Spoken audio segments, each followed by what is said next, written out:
Hey you Stygian dogs, it's Cimmerian September, and I continue to explore and celebrate the poetry of Robert E. Howard. Now, if you've seen my previous videos, you'll know that I'm mostly right now working from Frank Coffman's Robert E. Howard selected poems. And the approach that Coffman is taking in his book, he's arranging about 300 of Howard's poems and organizing them in 30 different thematic categories, just as a way to explore the breadth and depth of Howard's poetry. So on Friday, I looked at section 7 of Coffman's book, and this was the light and risque verses. And I presented 3 poems on the subject of beer. So I hope you check that out. They're fun poems. I also give some insight and critique on prohibition. There's the reference to the revenue man in a few of those poems. So they were a lot of fun. I hope you enjoyed them.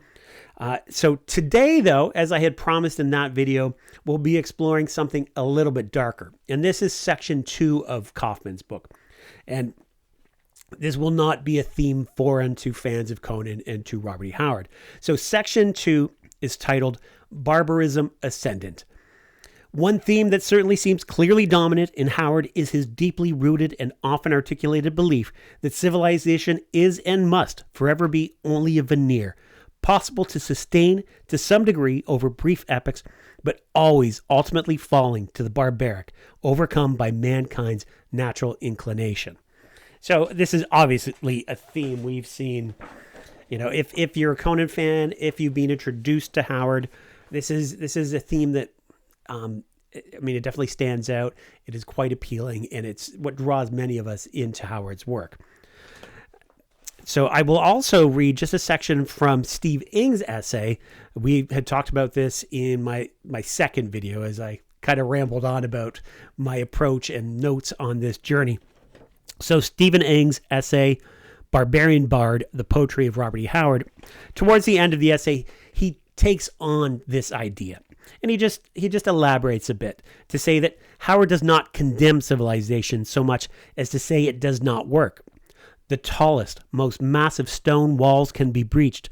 Cities are built only to be sacked. The more cultured and refined the society, the more effete and impotent. Hence, the sooner the citizens will fall to the next wave of savage hordes. And he adds that some cultures are not barbaric enough and deserve to be overrun. He also adds that within the most civilized man lurks the latent barbarian, that it may even be foolhardy to deny this than to calmly affirm it as Howard did. So there's just a couple notes on that idea among the many ideas that Howard expresses in his poetry. And we do have to say, because the theme is a little bit overdone. And Coffman, at the end of his introduction to his section 2, just adds the following. This theme is certainly common with Howard, but although strident and glaringly clear in his work, it has to some degree been overemphasized in critical attention. Some of his other themes and perspectives have been overlooked, or at least undervalued and underdiscussed as a result. Nevertheless, the poems in this section chant loudly for themselves. So the poems that I will be reading from this section, there's some really great ones here. Black Chant Imperial. We'll also look at The Flood, in parentheses, to All Evangelists. We'll look at A Warning, and we'll also read, and this one just ends wonderfully, and I do hope that my reading does justice in some way to Howard's poems, if only that they're enjoyable in their own right and a pleasure for me to read. So the final poem we'll be presenting is A Word from the Outer Dark. Black Chant Imperial by Robert E. Howard. Trumpets triumph in red disaster, white skulls litter the broken sod, and we who rode for the one black master howl at the iron gates of God. Temples rock and the singers falter, lights go out in the rushing gloom. Slay the priest on this blackened altar, rip the babe from the women's womb. Black be the night that locks around them, they who chant of the good and light. Black be the pinions that shall confound them, breaking their brains with a deadly fright.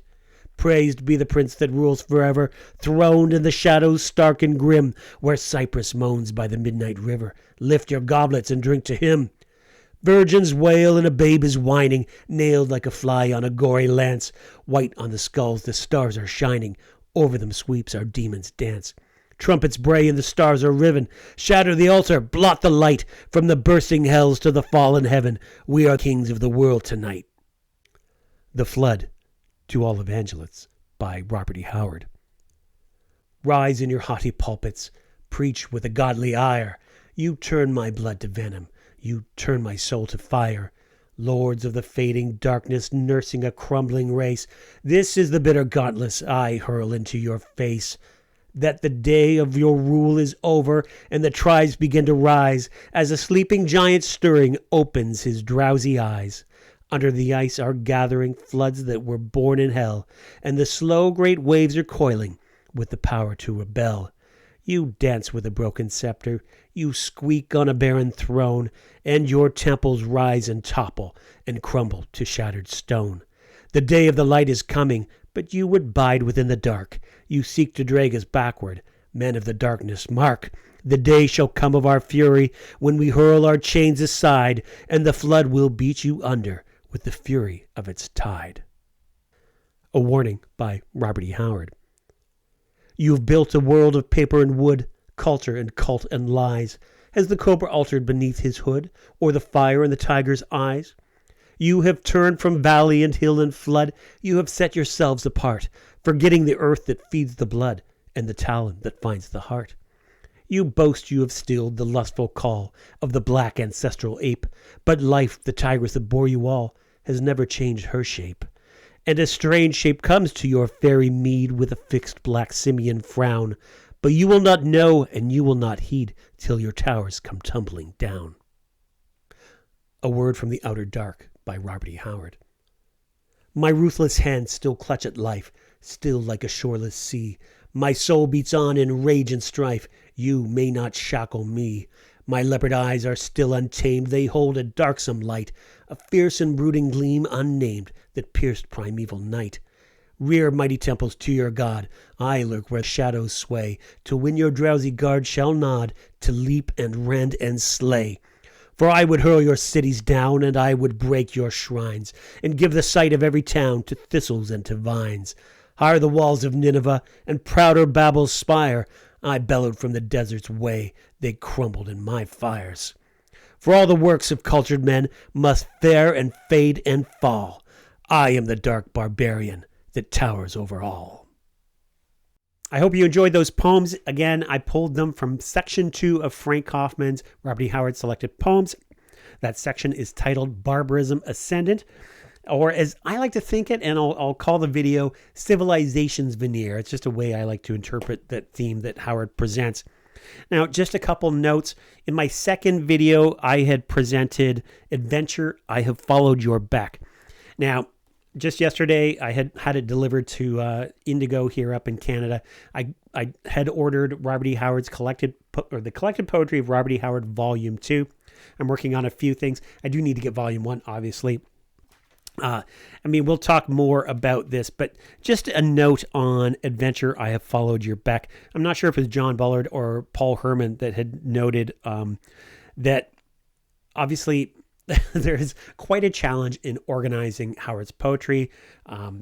Paul Herman has just a fantastic introduction in this book here about the effort involved there and just some of the discrepancies that some of the poetry had been published elsewhere. Some of the poems had been given somewhat arbitrary names in the past.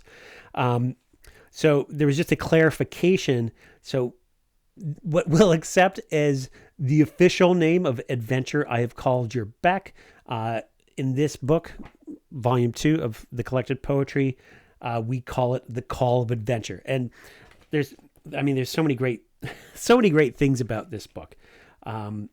So starts off with a great introduction on the project itself, Howard's poems, the struggles of editing these, and just how the poems kind of came to light, that whole journey. So you definitely have to, maybe we'll go through this together. Then Paul Herman has a great foreword, again, just about the whole process. Volume 1 of this collection is Finished and Professional and Titled Drafts. This Volume 2 here is Untitled Drafts, No Known Drafts, and Youthful Writings. And then Volume 3 contains Poetry for Friends. So that's how they're organized in here. And just on the idea of themes, we saw the 8 categories that Steve Eng had presented. We see that Frank Coffman is further expressing the thematic variation, the depth and breadth of Howard's poetry with his 30 thematic, sections in his selected poems. And then we see here that what's the foundation, and Paul Herman, and I guess Rob Ream and John Ballard and others, they have categorized them as follows: seeking adventure and freedom, fantastical, historical and observational, humor, naughty, and darker moods. And of course, as we see, there's a lot of overlap between all these categories, but obviously it's a challenge, and it's for us to explore them more deeply, and then to find other connections and to speak about those and think about those. So this is, I was so happy to pick this up yesterday. I almost missed a couple subway stops because I was just kind of enthralled with it. So they've got a poetry index. They provide sources where things originally appeared as best as they can. We do break down with all the alternate titles. So I'll try to make sure that anything I address, if I don't catch it in the video in which I present them, I'll try to catch things in the next video to just clarify any titles. This is an ongoing exploration and work in progress. And I thank you for joining along as we approach this casually and just have fun doing so. With that, thanks for watching, liking, consider subscribing, and until next time, take it easy, you Stygian dogs.